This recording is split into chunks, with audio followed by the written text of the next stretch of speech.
Hello everyone, welcome back to Obsessive Preparedness. Today we are on the third week of our $10 a week challenge of prepping for food storage.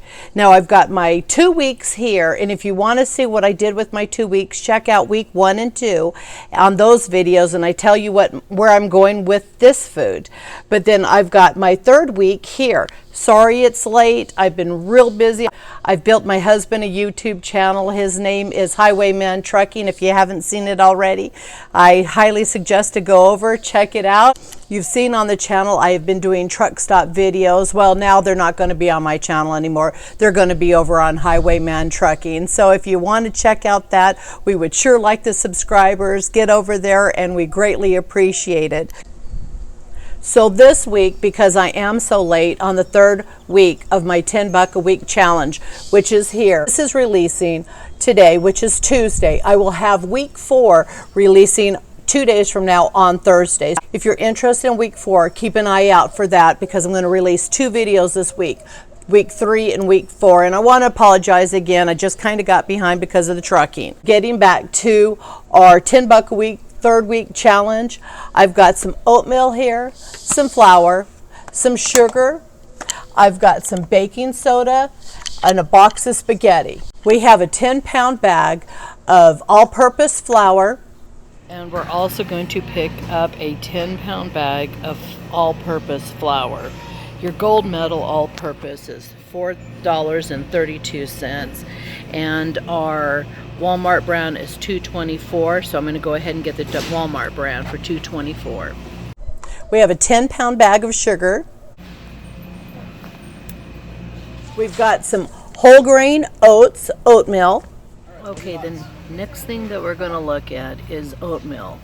Now the Quaker Oats is $2.44 for a container, or we can also get for $1.64 Walmart brand. So I'm going to go ahead and get Walmart brand oatmeal for $1.64. And then Crisco is $2.88, but I'm still going to go with the Walmart brand vegetable oil. Something to think about. You can always make a candle out of vegetable oil with water and just the vegetable oil with our wicks.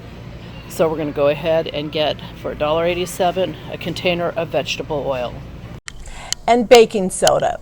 Now, just these ingredients by themselves isn't a whole lot, but because we've been building on this 3-week challenge, the $10 a week challenge, going on to the 4th week, what can we do with all these ingredients? I have my rices, my potato flakes, and all this. Check out those videos. We have some shelf-sustainable food here. And we're still going with this, even though flour does not store as long.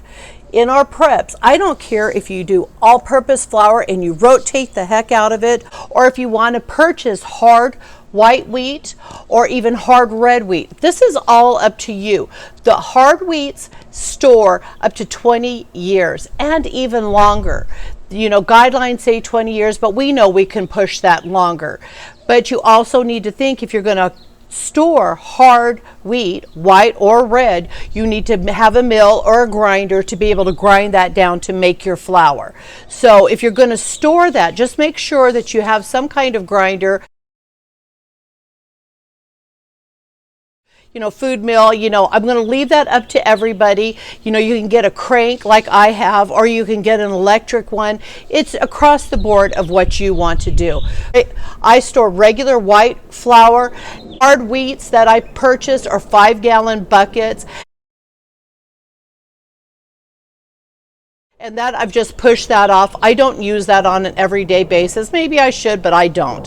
I always go back to my all-purpose flour, normally my bread flours. I'm also going to have a video on how to dry can flour and our oatmeal and other ingredients that I will have for my 4-week challenge. So keep an eye out for how to dry can versus using our FoodSaver. Our baking soda not only can be used for baking ingredients, but we can use baking soda for so many different things.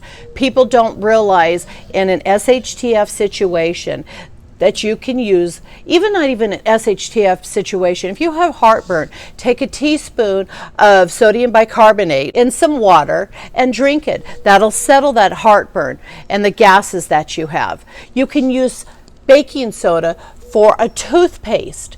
You can use it for household cleaners. If you have canker sores or any mouth issues, gargle with it. So there's so many different reasons other than baking that you would want to store your baking soda. Baking soda technically does not go bad. Over a long period it may. In baking you might see some issues with your breads not rising or your cookies not doing what they should. But the way you check out baking soda to see if it's still active is take a little bit, put some vinegar mixed in it or lemon juice, something acidic, and it should bubble. If it's bubbling, then it's still good to go. But even so, if it wasn't active, you could still use it for cleaners, a paste for sunburns. There's just so many different things you can use baking soda for. Also, which I have not known, and just because of the events in my life, that you can use baking soda. And there's people that say yes, it works and doesn't work, but because of the places I've been down to Mexico and the things that I've learned, that you can get pH strips, find out what your pH levels are, and if your pH levels are really low, you can bring your pH levels up. And what I'm talking about is people that have cancer, and normally your body does not do well if your pH level is down. And so by building your pH level up, you have a better fighting capability to fight off the cancer. I strongly suggest for you to go over to Dr. Sircus' YouTube channel and check out his knowledge and the difference of what baking soda can do for your body and why we should store it. You know, these are, somebody might say it's a myth or not. I believe that it truly works. I pH strip myself quite often to see where my pH level's at, and I will probably end up doing a video on pH levels and strips and how sodium bicarbonate helps your pH level get kicked up. So anyways, a lot of different reasons why you would want to store baking soda. 50 cents a box. Go get you a bunch of it and put it away for your food storage and for your medical purposes.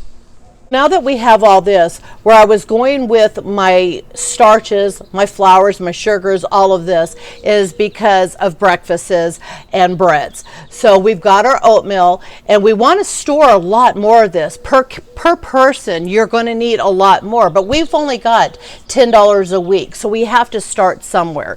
And on the oatmeal, you can make your cookies, you can make oatmeal for breakfasts, you can put oatmeal into your breads, make an oatmeal bread, and by having our flour or oils, some evaporated milk, some salt, some baking soda, we can make different kind of breads. But bottom line, just your flour, some oil, and some water, you can make bread. So these are things that you have to think about in your storage. Back in the day, they didn't worry about yeast. They did sourdough starters to help rise the bread, have flavor. You can do that in a mason jar. A sourdough starter is very simple to do. So with your oatmeal, I purchased some cinnamon. This isn't in our $10 a week challenge. I just purchased this to show that you could have some cinnamon to sprinkle on your oatmeal to flavor for your kids. Maybe a little sugar. You have cinnamon, you've got your rices, you've got your evaporated milk now, and you can make a rice pudding, some kind of hot rice pudding. And so there's all these little things that you can build up on to have more meals. With our spaghetti down here, it's just one little box down here, but we're adding to our $10 a week. But by using our spaghetti now, we can use spaghetti with maybe some of our chicken or our tuna. We can use maybe a can of our mixed vegetables. Maybe we can make a chicken noodle casserole or a tuna noodle casserole with these little, now it's not going to be what we would want with a crumb topping or all that. This is just getting us by, and this is what our food storage is about. But we have variety now, and it's not just spaghetti sauce and pasta or just beans. We're building a variety. So we're going to put our oatmeal and our flour and our pasta in mason jars, and we're going to dry can those. And we're not going to touch this. This is not something, like I said, none of this we are going to touch. This is in a place that we're building up our food storage. If you lose your job, if something happens, by all means, this is why it's here. But what we're wanting to do is keep going by week by week by week and build us the bomb food storage by doing it affordable by doing it smart and being able to feed our family across the board. So I hope you enjoyed this video. If you did, please subscribe. And if you want to be notified for future videos, ring the bell and keep an eye out this week for the 4th week $10 challenge.